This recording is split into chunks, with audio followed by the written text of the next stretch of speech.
Every year, just as winter sets in, Easton, Pennsylvania goes crazy over high school wrestling.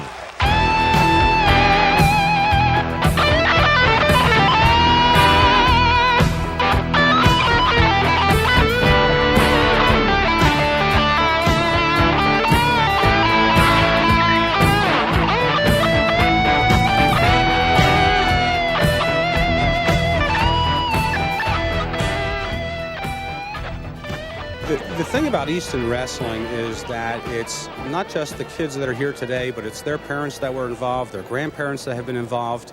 Easton wrestling began in 1948, has over 600 wins now, and there's probably someone on every block in this community that has either wrestled or had a wrestler in their family.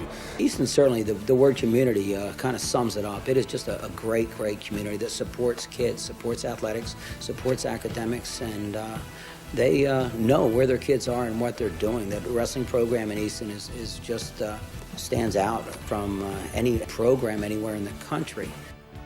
Oh, the Easton Wrestling program has always been a fantastic program. Our booster club is one of the best. There are people in other schools that come to our coaches and Ray Ferraro and ask, how do you do it? When Matt and Jake won the states, I mean, it was like winning the states yourself because we're involved with them. And they know it. The kids also know what we do for them. They know when we raise the money to send them to Reno, that makes them better. It's not just a booster club, but you see following for many, many years. There's faces there that were there when I was in high school. We'll put 2,000-3,000 parents in the stands for a wrestling match, and some of them have never had a child wrestle, and some of them have kids that are wrestling now, and some had kids wrestle years ago, and some of them just their neighbor's a wrestler. Matter of fact, a couple of years ago, I went to the Easton Nazareth duel. You got to get there earlier, you don't get in. It's packed house, and the nice thing is I had a seat front and center.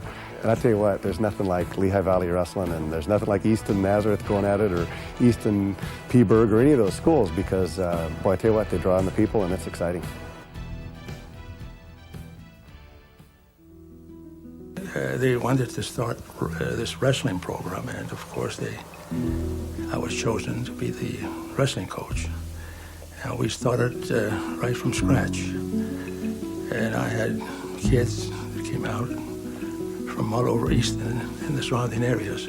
I was fortunate that we had some strong kids, and we had some good seasons. The 3 seasons that I was there, and we had several district champions, and I had 1 state champion and 2 or 3 others who were runner-ups. Gust was just the first in a string of extraordinary coaches that have brought Easton wrestling to the level of prominence it enjoys today.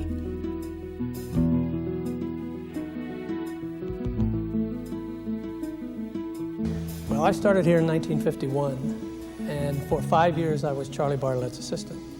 So he was my mentor in instruction about wrestling because I was fresh out of college. Well, Charlie was a great teacher of fundamentals, and that's exactly what Easton needed then.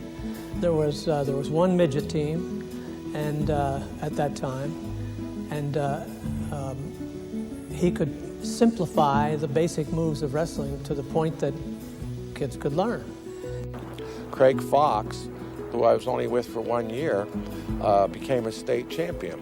Then next year we had Barry Snyder graduating, who is now the current assistant coach at Easton, and Eddie Ferraro, who's also an assistant coach at Easton, on the same team.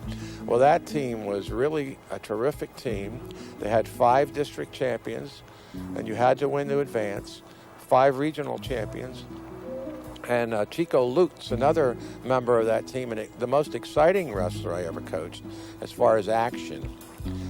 Went on to win the state title, and Bobby Pratt was on that team, and Barry, they came in second. But they were so great, we went out with 5 guys to the States. When they walked in there, they voted right away and gave me Coach of the Year. Had there been team scoring back at that time, we would have won. I'm pretty sure we would have had enough team points to win the state title.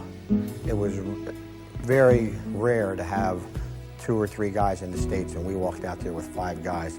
It was quite a sight. The next year, 1970, we had Brad Weaver, and then 71, We had Brad Weaver again with a few other good kids with a guy named Rocky Criazzo. Dave Kroll brings a calmness to the table that I think I've never seen in any other wrestling coach. He taught you how to be a great wrestler, and the reason he taught you a great wrestler is he didn't teach fancy moves, he taught you basic moves.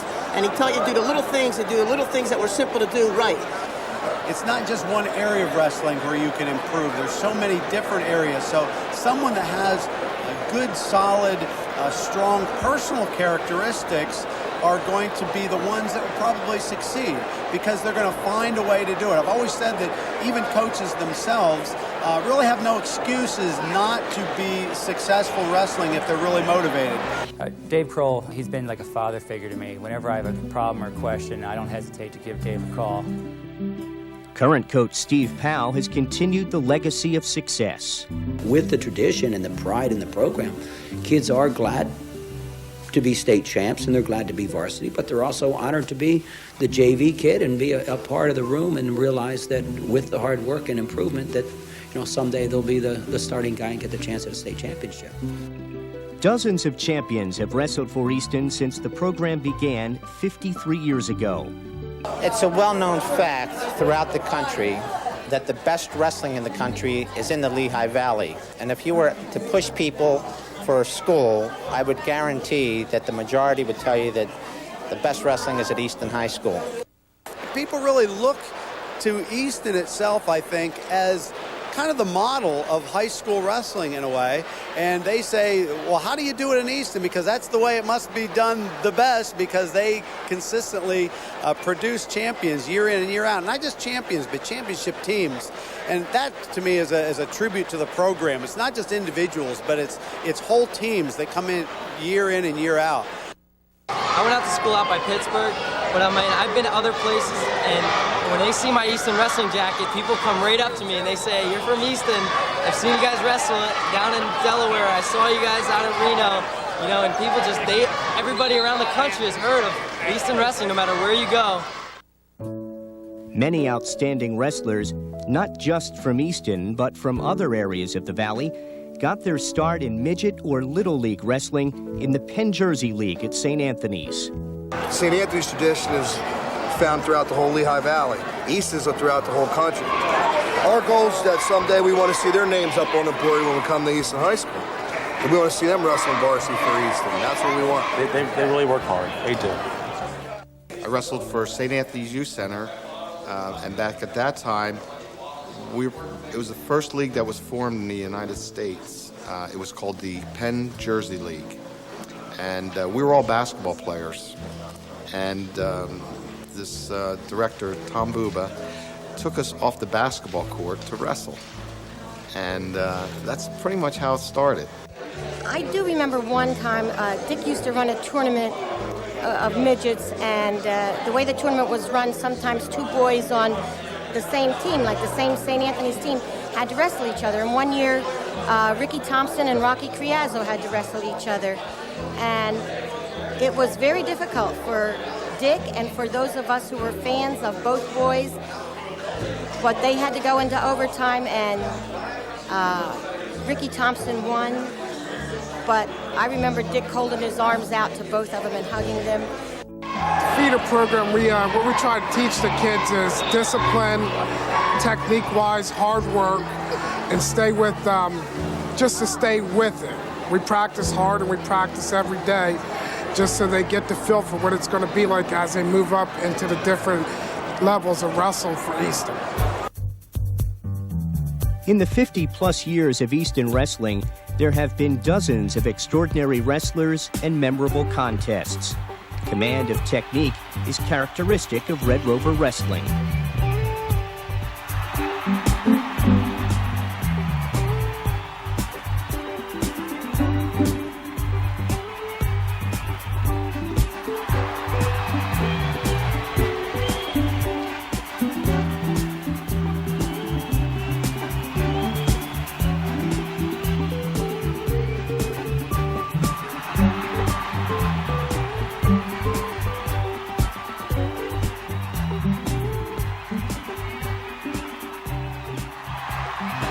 basics, and the basics worked against the best teams because I was taught not to worry about being flashy or this and that with moves. It was just to do a couple things and do them real well, and Easton taught basics like that with great coaching. Also, my assistant was Steve Powell, who's the head coach now at Easton High School. Even in a mismatch of a high school wrestling match or a college match, there's always going to be 2 or 3 or 4 bouts where this is just plain going to be exciting, that someone's going to come down to the last 30 seconds and have to score, or someone's going to do a little extra, or someone's going to be winning and get pinned. There's just always going to be some element of excitement, surprise, that anything can happen. Now he's in trouble. Vitali's in big trouble. This could be the bout we were talking about. It's a reverse cradle. Give him 6. Oh, my! Oh, my! 3 minutes and 40 seconds. Tom Ferrero turns the tables. And then there's the streak. An unbroken line of district champions dating from the program's first year to the present.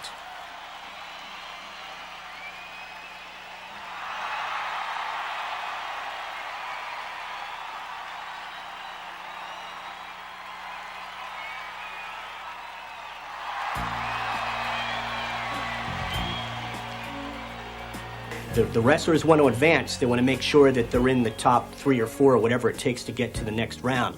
But the championships, the gold medal, is very important. And at Easton, keeping that streak alive is about to make them #1 in the country. The fortunate thing about it, the first year that we were in wrestling, we won the districts. We won the districts, which comprised of Allentown, Bethlehem, and a few other high schools. Every now and then, a wrestler with extraordinary talent emerges. Jack Kuvo was one of them. So always on my mind is wrestling. My brother John was a state champion in 1980, and he was a very big inspiration. Bobby Weaver, Olympic champion from Easton, was another inspiration. I had good role models. Jack Kuvo was amazingly conditioned. He had tremendous endurance. I've never seen anybody with as much in the tank as Jack Kuvo had in the third period.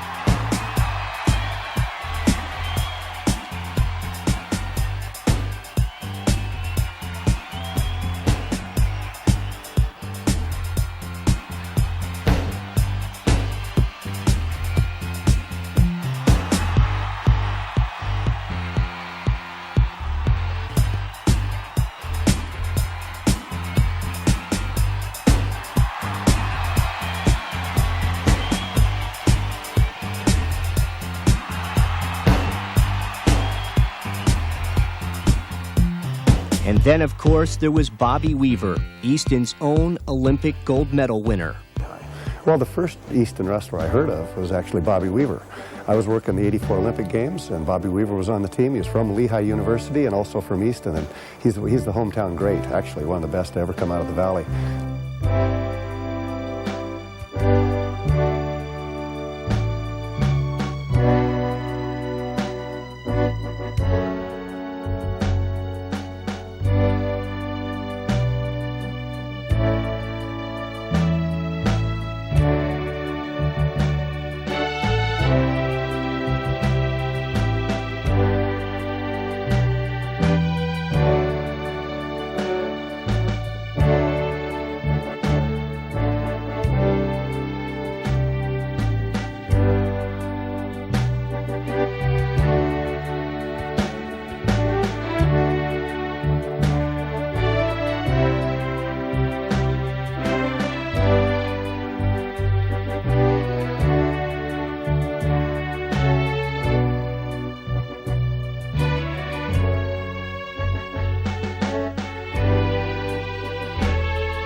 course, the whole town was excited when Bobby Weaver was going to win that gold medal in Olympic wrestling, and we were all watching down here on television, and WBST got involved with that. We had someone riding in the car behind Bobby on the parade through the town, and it was just a memorable night to watch one of Easton's own with that gold medal. Just as on the football field Thanksgiving Day, no wrestling rivalry is as strong as Easton-Peaburg, and thousands of fans turn out each year for the match at Kirby Fieldhouse.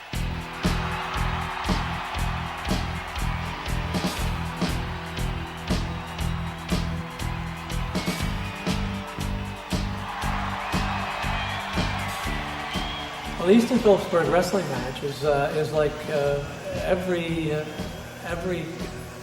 competition between Easton and Phillipsburg. It's heated, exciting, and hard to predict who's going to win. Well, more than a wrestling match, it is. Easton and Phillipsburg is a social event. It's a family event. You have Bobby Weaver, who was a 3-time state champion at Easton, who coaches at Phillipsburg.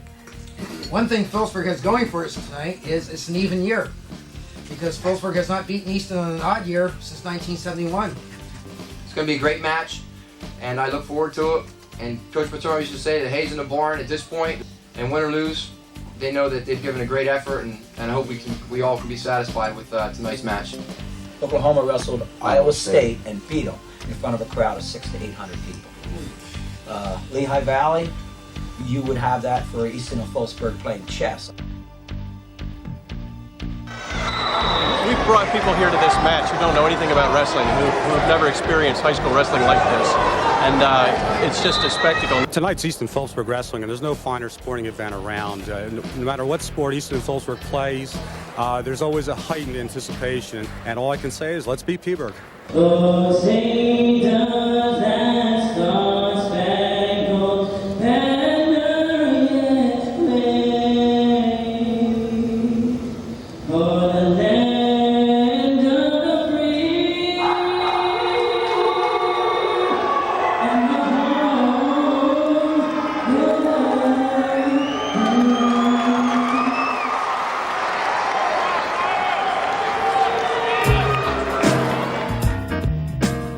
Easton's enthusiasm for wrestling is a tradition as strong as the families who carry it from one generation to the next.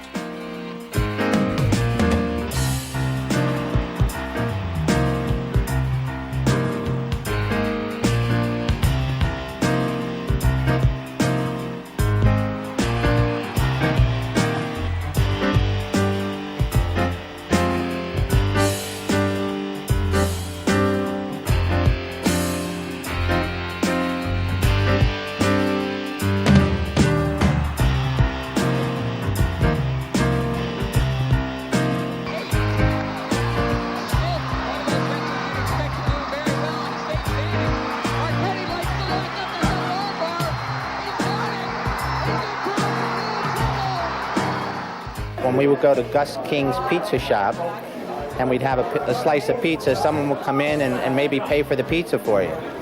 And they would then tell you that they enjoyed watching you wrestle, even if it was at the midget level or the junior high level. And at that time you got the feeling that being a wrestler in the town of Easton was something special.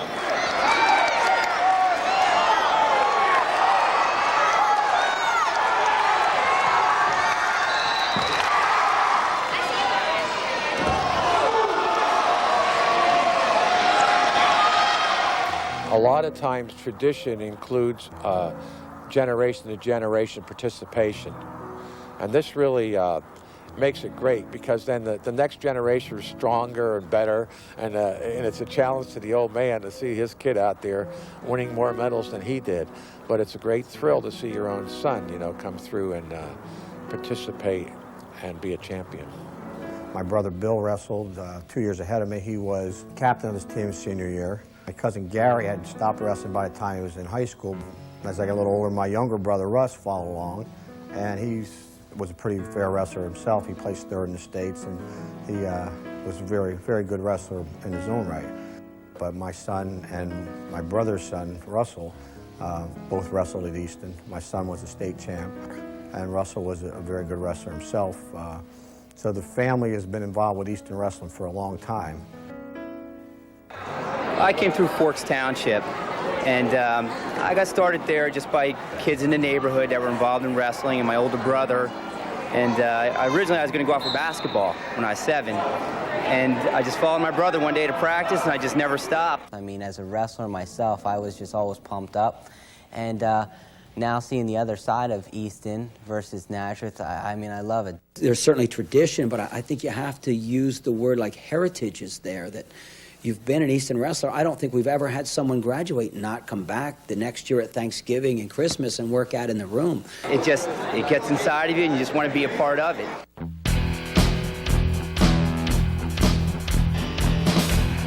Figure 4 and a head. He's close. Oh, he got the pin anyway.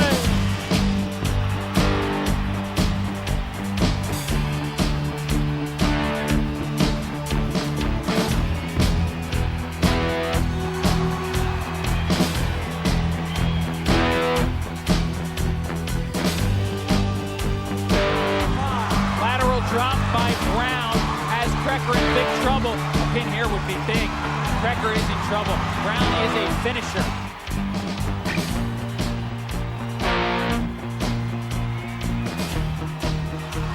Bad shot by Labatt. You can't do that against Fortibano. Paid the price. He sure did. But certainly Rizzo has come out on fire.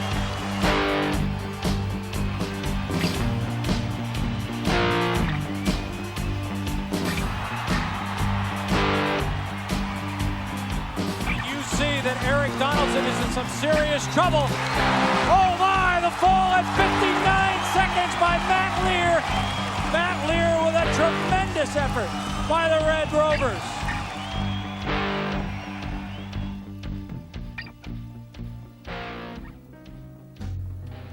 The lessons that Red Rover Wrestling teaches go far beyond athletic skill and sportsmanship. The way I was taught was to always work, and I'm a worker. I'm a workaholic, and it's taught me that if you work hard, no matter what you do, even if it's selling wrestling shoes or T-shirts, if you work hard enough, you can be successful. The work you put into it is what you get out of it. That as a junior high or midget wrestler, you want to become a sponge and learn as much as you can and gain as much as you can in technique, in strength, and that's kind of the way that anyone would tackle a business or any other project that they would go into. Off the mat, I found that wrestling, as well as wrestling for Easton, gave me an unfair advantage, whether it was in the classroom, whether it was in the vocation, or raising my family. Right now, I can tell that wrestling has always given me an unfair advantage over everybody else. The commitment and the enthusiasm and the work ethic that was developed from wrestling. All the obstacles that you have to overcome in this sport make life a lot easier, I think. Wrestling in itself makes you a much more responsible person. It really teaches you how to be dedicated. It teaches you what the true meaning of hard work is. And I think it really teaches you that you can achieve anything that you want to if you're willing to put the work into it. Now, I believe many of these lessons come from the fact that wrestling is such an all-inclusive sport.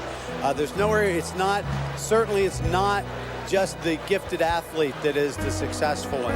It more often than not is the champions are the ones who dedicate themselves to it. Some sports you can be instant successes. Wrestling is not one of them. I wouldn't change the experience of being the mother of a wrestler for anything in the world. I think that there are total benefits to being in the wrestling program.